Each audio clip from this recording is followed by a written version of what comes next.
Ito, sound standard na CA20. Yan, sound standard na CA20. Galing pa ito ng Samar. Okay, galing Samar pa ito. Dalawa ito. Yung isa is Kevlar na MC2. Ito naman, sound standard na CA20. Yan, medyo may kalumaan na. Tinanggal ko na agad yung takip para troubleshoot or matetesting ko sana. By the way, maraming salamat sa may-ari nito na pinagkatiwalaan tayo na gawin yung unit nila. Bali, issue, wala na, hindi ko na alam kung ano mga combo namin dito kasi medyo matagal na rin to dito sa akin. Basta tayo na lang bahala. Kung mapapansin nyo, puno ng dumi, grabe. Tapos, matadtad na rin sa repair to eh. Ayan, tayo na lang bahala kumbaga. Pero nung tinisting ko kahapon, kasi pangalawang araw to, gabi kasi nung sinimulan ko kahapon to or binuksan kahapon. Ngayon, naka-plug in na yun doon ha. Pakita ko na lang sa inyo.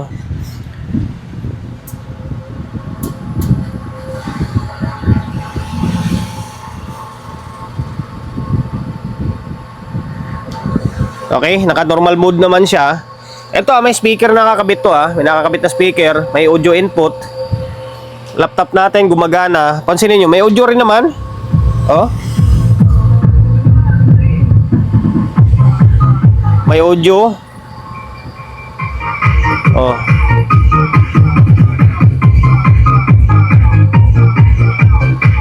Parehas may audio siya. Di ba? Good din naman yung volume. Ano gagawin natin dito? Okay, bali ang gagawin na lang natin, general cleaning natin. Kasi talagang kung makikita mo to personal, talagang literal na puro sa alikabok. Ganito kasi yung disenyo niyan. Yung fan niyan is paloob. Paloob yung fan nito. Kaya yung dumi doon sa loob is pinapapasok na rito sa may yung dumi doon sa labas pinapapasok yun dito sa may loob. Tapos may mga nakahang to, mga temperature yata to. Sige, double check na lang natin. Tapos try kong i-fix bias ito. Ay, iba na rin pala yung biasing niya Yung kabila niya kulay dilaw, kabila kulay blue. Pero sige, tingnan ko nga. Kumbaga recondition siguro gagawin natin dito. Recondition to. Marami na rin yung pinamahaba na rin pinagdaanan nito kasi mga kapasitor niya, iba na yung isa Lumobo na siguro. Sige. Okay, natin ulit. Wala nang audio input yan, wala na ring output. Ngayon, biasing. Mababa masyado, no? Mababa masyado. Tapos dito, ito parang walang bias dito. Mababa siguro yung biasing nito. Ito halos wala halos walang bias dito. Pangit tunog nito. Sige, baguhin natin. Babagsak naman natin ng mga 0.25 yung biasing niya. Okay, mga 0.25 lang. Dito mababa naman masyado. Pero okay pa ito. May bias po konti. Dito wala, zero bias. Condition na lang gagawin natin dito. Tapos ayan, i-fix bias natin. Okay. Bre. Ngayon, ang gagawin ko dito, babaklasin natin to. Babaklasin ko to, tapos linisan. Tapos, sige, fix bias natin. Nakalas natin yung channel 2. Channel 2 muna yung trip ko Ito, walang bias ito Ngayon, babaguhin natin or iangat natin ng mga 0.25, 0.26 yung bias nito. Ito, na zero bias na. Siguro nagbago na yung calibration nito. Tapos ito, sunog to. Pero yung resistance niyan is okay pa yan. Pero palitan natin siyempre. Okay? Ano ba bang pwede natin gawin dito? Then, ito, kulang sa linis lang naman to. Lilinisan natin, tapos babarnisan natin mamaya. Okay? 302 meaning 3K.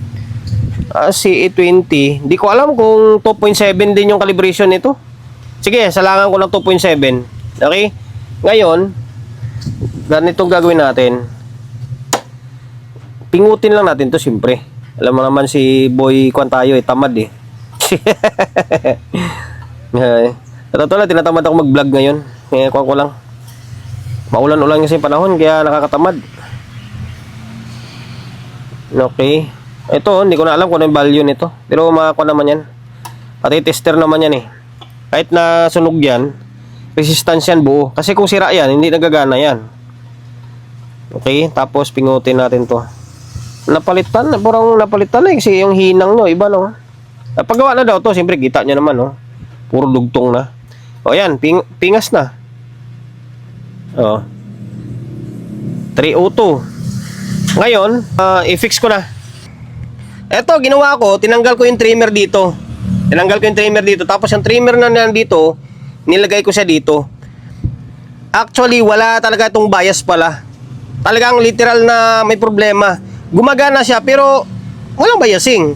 Ngayon, pakita ko na lang sa inyo ha. Ito, toke ang nalagay ko dito. Toke, pansamantala lang naman to. Importante may bias kasi na nakalagay. Ito, yung bias na to, dito galing yan. Tapos yung bias dito, wako ko nandito pa yun. Kasi bala ko i-fix na lang eh. Mamaya na lang. Yan, basta galing sa kabila yan ha. Pansinin nyo. Or, nakita ko sa inyo. Pasensya na kayo kasi hanggang ngayon wala ako sa mood. Okay, naka-on na yan. Teka lang, matumilaw yung kabila.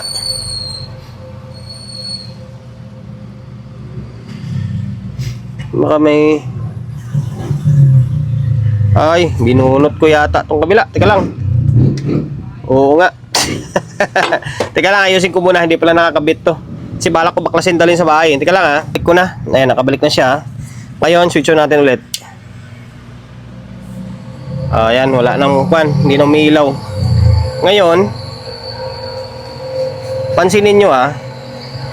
Although may kalumaan na rin kasi ito. And then ito pala, yung kabila na to, ako lang naglagay ng kwan ito, kapasitor. Kulang ng kapasitor to. Nilagyan ko na lang yan. Non-polar yan eh. Pero, gumana naman siya kahit wala eh. Tika lang ha. Eto, hindi nagkaroon ng bias dahil toke ang nilagay natin eh. Siguro mababa dapat yan. Pero dito, bakit hindi gumagana? Kaya lang, tester natin. Kaya lang ha.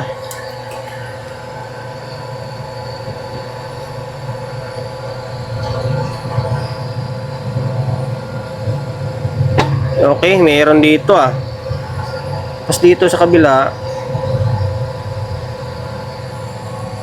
baka hindi akma yung value na nilagay natin. Okay, mayroon dito. Okay na, pinagpalit natin yung trimmer ah. Tapos mayroon dito. Okay, dito naman. Okay. Ibig sabihin, mali talaga yung trimmer o sira talaga yung trimmer. Kasi nagkaroon ng bias dito oh. Pinagpalit natin. Oh. Okay. Nagiging goods. Ibig sabihin, mali yung trimmer na nilagay natin. Mali kasi chinik ko na halos good eh. Ngayon, gagayahin natin yung trimmer na to. Gagayahin natin kung ano yung value dito. Yun ang ilalagay natin dito. Kasi yung toke ano? Ayan, toke yan. Hindi siya umubra. Kailangan gayahin natin to dito. Kung ano yung value na yung resistance na lumabas dito, yun din ang ipapalabas natin dito para maging normal siya. Kasi kapag ito, nilagay natin to doon, normal to eh. Ito, normal tong bias dito. Dito, bagsak. Kaya, baguhin natin. Kasi napalitan na eh. Ang putik na yan. Saan ko ba nilagay kahapon yung trimmer na yun? Kasi kahapon eh, wala ako sa mood magtrabaho. Sige, mahala na. Na lang, i-calibrate ko na lang ulit. Kung ano yung value nito, or yun yung resistance na nandito, yun ang ipapalit ko doon sa kabila. Okay? Ito, nakanda na yung isa kung sakali pang malit ko. Ang nilagay ko ay 256. Ayan, 256 ohms to. Ayan, 200 tapos 56 ohms. 256 ohms naka-series. Ayan, tinanggal natin yung toke doon. Ngayon, tingnan nyo papantay na yan. Meaning, baba pala ng biasing nito. Pero halos kaparehas lang sila ng mga CE series eh. Nagtataka ako, ba't ito, pansinin nyo. Okay, yung baliktad. Ayan yung biasing niya. Nasa 0.26 lang na okay lang yan. Ngayon, ito yung Phoenix natin. Walang labis, walang kulang diba? 256, pwede na yan. Ngayon, tanggalin natin to. Naging normal na. wala pala sira ito dito. Yung kung lang pala, calibration lang talaga ng biasing. Ngayon, tanggalin ko to. Tapos, palitan ko ng 256 na. Ito, 256 na ito. Yan, tapos ito wala tayong wala tayong 22 ohms. Ito, nag-series na lang tayo. Awkward man siya, pero okay lang yan. Importante gumagana. Tapos dito, naglagay tayo ng kapasitor dyan. Kasi walang kapasitor to. Ako lang naglagay niyan. Value niyan ay, pares ba sa kabila? Baka mamaya magkaiba. Okay, double check ko 25 na 22, pares lang.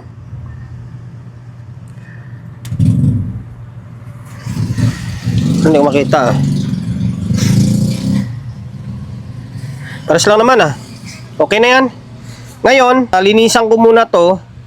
Kasi ang dumi linisan muna natin. Tapos meron pang kababalagan din dito. Ihang din ito, nakahang din ito. Ito nakahang ito. Bakit nakahang ito? Anong problema? Sa protect ba to? Okay, double check natin Double check ko na lang.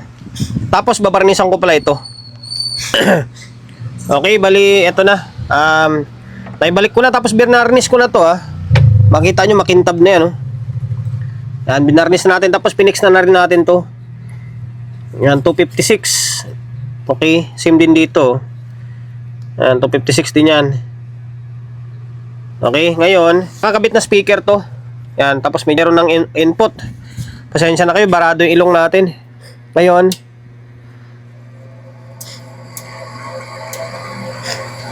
okay. Ka-protect. Binalik natin yun Yung nakahugot na na wire. Binalik natin yun. Naka-normal naman pala siya Ayun, laptop natin gumagana. O yan. Makapirate tayo. Ang kinaiba lang nila, itong ilaw. Itong ilaw, hindi lang pantay. Parang mas maliwanag ito. Pero sa tunog, pares lang sila. Medyo malabo lang ito, sir. Medyo malabo lang itong isa. Baka medyo pa na yan. Luma na. Okay. Ganun kaliwanag. Mas maliwanag lang ito. Iba yung kulay, ibang kulay nila Ito kwanto, parang hindi siya dim ba.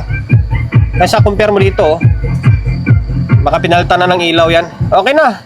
Working naman Ngayon,